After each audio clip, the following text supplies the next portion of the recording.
Il y a des moments dans la vie où la division est une faute grave. Donc j'écarte toutes les divisions. Je ne ferai pas un mot pour aller dans le sens des divisions.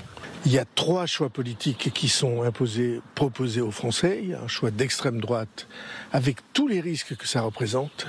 Le choix de l'extrême gauche. Et vous voyez, là encore, il y a des affrontements de musulmans juifs qui sont le contraire de la France. Et il y a un choix central qui est le choix de ceux qui disent « non, c'est trop grave, on ne veut pas aller là-dedans » et qui pensent d'une certaine manière ensemble à l'avenir. Jolis hortensias. Voilà, s'il en reste un, c'est celui-là. Oui, c'est-à-dire que François Bayrou voit les choses comme tout le monde s'accélérer. Je suis d'accord sur le fait que les paroles... c'est très compliqué, en 15 jours ou 3 semaines, de démacroniser une campagne sans créer des divisions au sein du camp. Mais il faut choisir. Mais ils ont choisi d'essayer de faire oublier Emmanuel Macron pour dire aux Français, voilà, vous n'aimez pas Emmanuel Macron, mais votez pour nous. François Bayrou, lui, essaye de rester dans la piste parce qu'effectivement, ils ont en tête 2027 ou alors une présidentielle anticipée. Et tout l'objectif de Darmanin et d'Édouard Philippe, c'est de construire assez rapidement un parti de centre-droit en récupérant les LR au cas où il y a une présidentielle anticipée. La puissance montante. En l'état de notre sondage sur les projections, à la fois on voit, et dans la simulation, si j'ose dire, la projection en siège, c'est le Rassemblement national. Va nous rejoindre. Alors nous avons M. Jacobelli, RN, un avocat très anti-RN. On a vraiment les deux points de vue opposés. S'il vous plaît, M. Klugman, Maître Klugman, rejoignez-nous. Patrick Klugman, avocat, ancien élu de Paris. Bonsoir et merci, je vous en prie. Est-ce que tout ce à quoi on assiste là, c'est-à-dire ce qu'on a vu depuis tout à l'heure, un certain délitement très précoce, avant même l'élection du camp présidentiel, est-ce que ça sert, j'imagine à votre tristesse, M. Jacobelli et ses amis? C'est sûr que le délitement des forces politiques en présence sert forcément celle qui est présentée comme la principale alternative. Et moi, je regrette que Emmanuel Macron se mêle autant de cette campagne, puisqu'il est en train de, non seulement de ne pas aider ses amis politiques, et je me demande si c'est pas quelque part volontaire de sa part, mais en plus, il est en train de faire couler la barque qu'il est censé maintenir à flot. Il aurait dû, une fois qu'il a utilisé la principale, la plus haute prérogative présidentielle, celle de renvoyer les députés devant le peuple, se concentrer sur le rôle constitutionnel du président de la République sous la Ve République et de dire maintenant, ce n'est plus mon affaire. Je suis le président de la République, il y aura une autre majorité parlementaire. Et d'ailleurs, c'est comme ça que l'a bien compris sa majorité, c'est comme ça que l'a bien compris Gabriel Attal, c'est comme ça que l'a bien compris Édouard Philippe, c'est comme ça que l'a bien compris Bruno Le Maire, qui sont forcés dorénavant pour sauver leur peau et quelque part les institutions telles que nous les concevons, de faire campagne contre le président. On se retrouve un petit peu dans une situation que vous avez tous, que nous avons tous bien connue et vous bien commentée, la rupture au sein de la majorité. Nicolas Sarkozy, Jacques Chirac, 2005-2007. Mais là, pour le coup, c'est du fait du président de la République. Laurent Jacobelli. Non, mais je crois qu'on assiste à la fin de la Macronie, et que la Macronie, c'était quoi au début? C'était pas vraiment un programme, ça a toujours été très flou ce que voulait faire Emmanuel Macron. La Macronie, au début, c'était... on va dire un club de carriéristes, de gens qui n'étaient plus à l'aise à gauche, qui n'étaient plus à l'aise à droite et qui voulaient des postes. Certains même, d'ailleurs, quand Emmanuel Macron était candidat, 2 mois avant d'être nommé ministre, disaient pique-pente du président de la République. Ils sont allés occuper des postes, ils ont échoué. Alors maintenant, c'est sauf qui peut.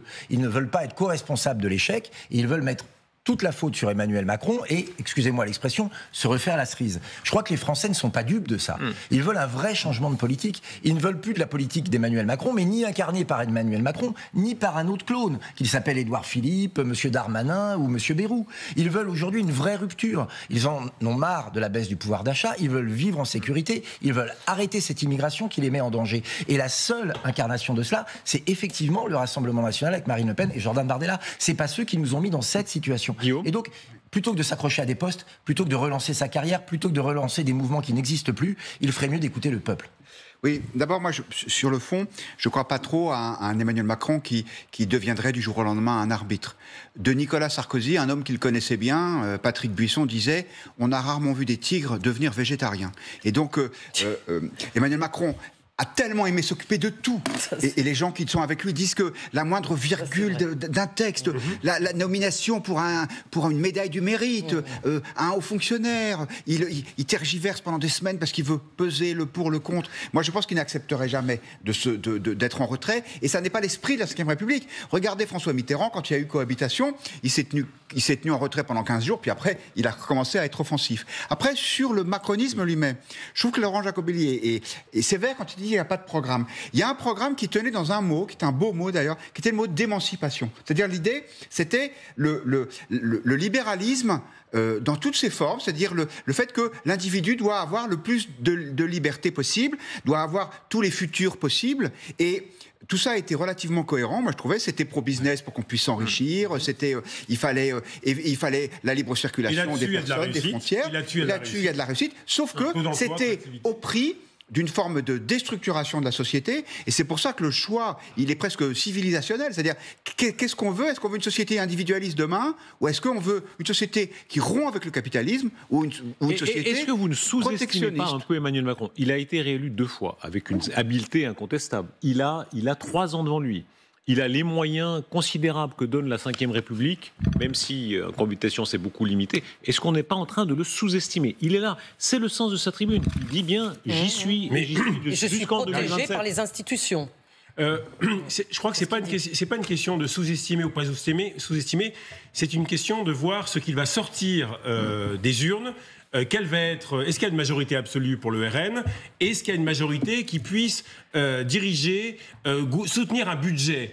Qu'est-ce qui va se passer à la rentrée ? Si jamais la France n'arrive pas à faire passer un budget, si les difficultés sont trop importantes, Darius, c'est pas sous-estimé ou pas, ce sont les investisseurs qui vont décider pour le choix du pays. Nous avons une dette considérable. Les taux d'intérêt peuvent augmenter. Donc, qui dit qu'on ne sera pas dans ce qu'on peut appeler une crise de régime à Noël ou début 2025 ? C'est ça, Emmanuel Macron. Il est désormais sous contrainte des investisseurs. Renaud, pour celles et ceux qui nous rejoignent, les hypothèses qui sont en train de prendre forme, on a évoqué certaines d'entre elles. Celle qui est le plus spectaculaire, c'est l'hypothèse que caresse Jordan Bardella ce matin dans la presse, en donnant vraiment déjà l'idée d'un cabinet complet. Il a son cabinet de gouvernement, ses ministres qui seraient prêts à accéder au pouvoir si effectivement il y a une majorité du RN.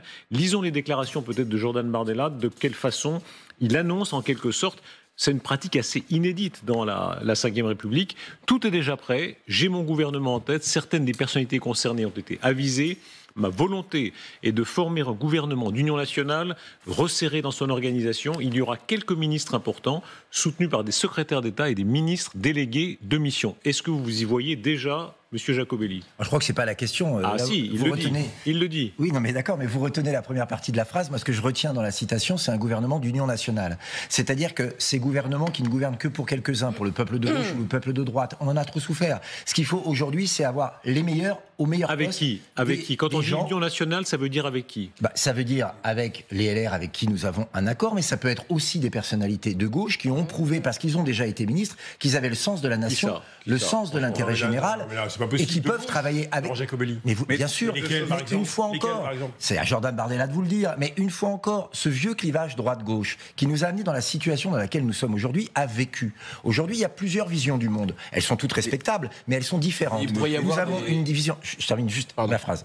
Il y a une vision patriote pour ramener les emplois ici, pour la priorité nationale. Il y a d'autres visions plus mondialistes, plus ultra-libérales. Elles s'affrontent aujourd'hui. Nous, on veut gouverner, c'est ce que dit Jordan Bardella, avec le plus large éventail possible de gens sincères qui Laurent vont dans le même sens. Écoutez les objections. RN est ciotiste, mais pas la gauche. Laurent Jacobelli. Vous vous foutez. Les personnalités de gauche peuvent venir, bien sûr. Vous n'avez de cesse, vous et vos amis, monsieur, de dire que le pays est gouverné toujours par les mêmes. C'est vrai. Depuis toujours. En tout cas, depuis que la Ve République est là.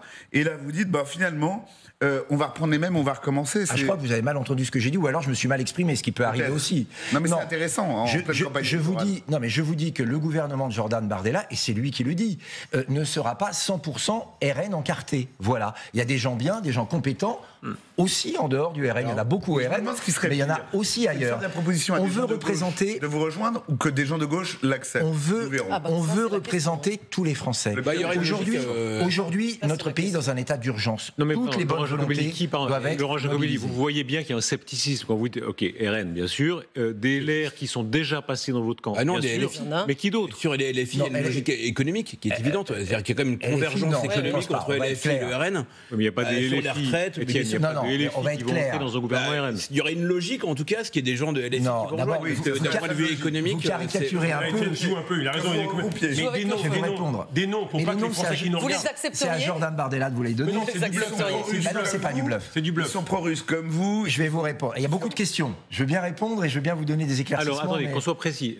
Quelle question posez-vous exactement? il y en avait une là Patrick déjà sur Lugman. LFI. Patrick Oui, Lugman. parce que sur l'économie, vous Je vais pensez est-ce des que je peux choses qui sont répondre assez déjà sur proches, quand même. LFI. Allez-y. Sur les Évidemment, retraites, non. sur tout ça. Non, parce que sur Qu'est-ce que c'est que cette LFI, sur l'antimondialisme. Alors, attendez, non, mais laissez-le répondre quand même. Sinon, c'est pas simple.